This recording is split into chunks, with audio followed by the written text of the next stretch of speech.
TV খুললেই দেখি চোরদের মুখ দেখতে হয়। আমি তো ভয় টিভি খুলি না। আপনারা এত সুন্দর নিউজ দেখাচ্ছেন, কিন্তু আমরা দেখতে চাইছি না বা পাচ্ছি না, কারণ এই নানা জায়গা ঘুরে অবশেষে বাংলাদেশে পালাতে না পেরে ক্যানিং এর মাতচোর সে এনআইএ এর হাতে ধরা পড়ে গেল কামালগাজীর মোড়। না ওই চিংড়িহাট। দেখুন, এ তো সবে শুরু হয়েছে। তো আপনি গুনতে থাকুন না, ঠক বাঁচতে গাঁও উজাড় হয়ে যাবে। 1-1.5 হাজার লোককে ইমিডিয়েট অ্যারেস্ট করা উচিত, যারা অত্যন্ত অপরাধী, অত্যাচারী, লুটেরা। মানুষের প্রচণ্ড ক্ষোভ আছে এদের বিরুদ্ধে, আর এই জন্য ওদের অ্যারেস্ট করা দরকার আছে।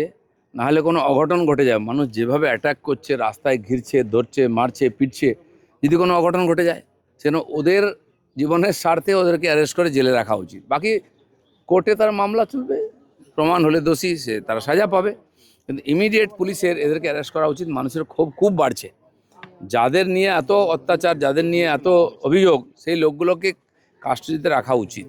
সোশ্যাল মিডিয়া ইনফ্লুয়েন্সাররা বলছে প্রতিদিন এত অ্যারেস্ট হচ্ছে, তারা বিভ্রান্ত হয়ে পড়ছে, পোস্ট করতে পারছে না সময়। হ্যাঁ, এটা ঠিকই, সমস্যা আছে, আপনাদেরও সমস্যা। কোথায় কোথায় খবর দেখাবেন? খবর টিভি খুললেই দেখি চোরদের মুখ দেখতে হয়। আমি তো ভয় টিভি খুলি না। আপনারা এত সুন্দর নিউজ দেখাচ্ছেন, কিন্তু আমরা দেখতে চাইছি না বা পাচ্ছি না, কারণ এই ধরনের লোকেদের বিরুদ্ধে একদিন কমপ্লেন করে এসেছি। তাদেরকে অনেকে চিনত না, তাদের মুখ দেখতে পাচ্ছে। সংবাদ মাধ্যমে যদি এই চোরদের মুখ ভরে যায় সকাল থেকে রাত অবধি, আমাদের পক্ষেও খুব মুশকিল। যারা সংবাদ দেখা, অনেকের একটা নেশা আছে, সারাদিন বিভিন্ন চ্যানেল ঘুরে ঘুরে দেখেন, তারাও বোর হয়ে যাচ্ছেন। অভিষেক ব্যানার্জি ডানা ছাটা হলো। অভিষেক ব্যানার্জিকে সঙ্গে আগলে রাখতে গিয়ে মমতা বন্দ্যোপাধ্যায়ের দল উঠে যাব করছে।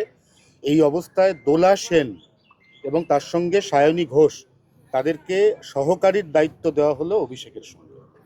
দেখুন, যেটা সম্ভাবনা সবাই বলেছিলেন যে টিপু মানে অখিলেশ বাবু যেটা করেছিলেন সমাজবাদী পার্টি নিয়ে, বাপকেই সরিয়ে দিয়ে দখল করে নিলেন, সবাই ভেবেছিল পশ্চিমবাংলায় সেই ধরনের একটা সিন হবে।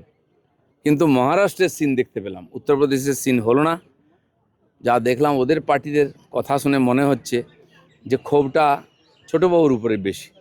যাই হোক, সবাই এখন অস্তিত্বের সংকটে ভুগছেন, মাথায় ছাতা চাই, কারণ একদিন অনাথ হয়ে যারা রাজনীতি করেছেন, কোথাও কোনো সকালবেলা প্রসাদ চড়াতে হয়, কাউকে ফুল চড়াতে হয়, কাকে চড়াবেন বুঝতে পারছেন না। খুবই সংকটের মধ্যে টিএমসির নেতারা।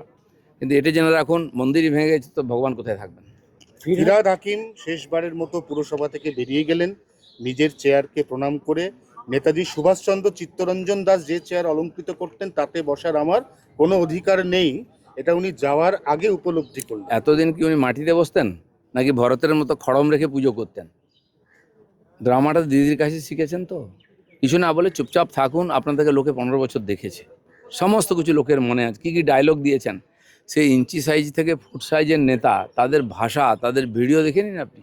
কী অহংকার, মানুষকে, আইনকে ডোন্ট কেয়ার করে একদিন করেছেন। তো যারা ওখানে সকালবেলা হত্যা দিতেন ওই বাড়িতে, আজকে উল্টো মুখে উল্টো কথা বলছেন।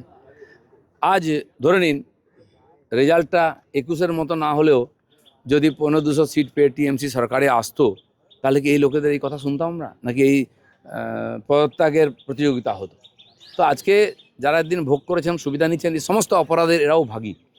একা মমতা ব্যানার্জি অপরাধ করেছেন, অভিষেক ব্যানার্জি অপরাধ করেছেন নয়, অপরাধ তো এরাই করেছে। এদের হাতে রক্ত লেগে আছে, এদের হাতে পাপ লেগে আছে।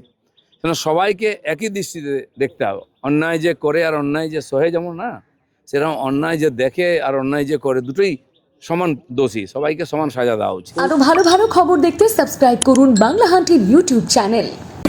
বাংলা হান্টের আরো খবর দেখতে নজর রাখুন।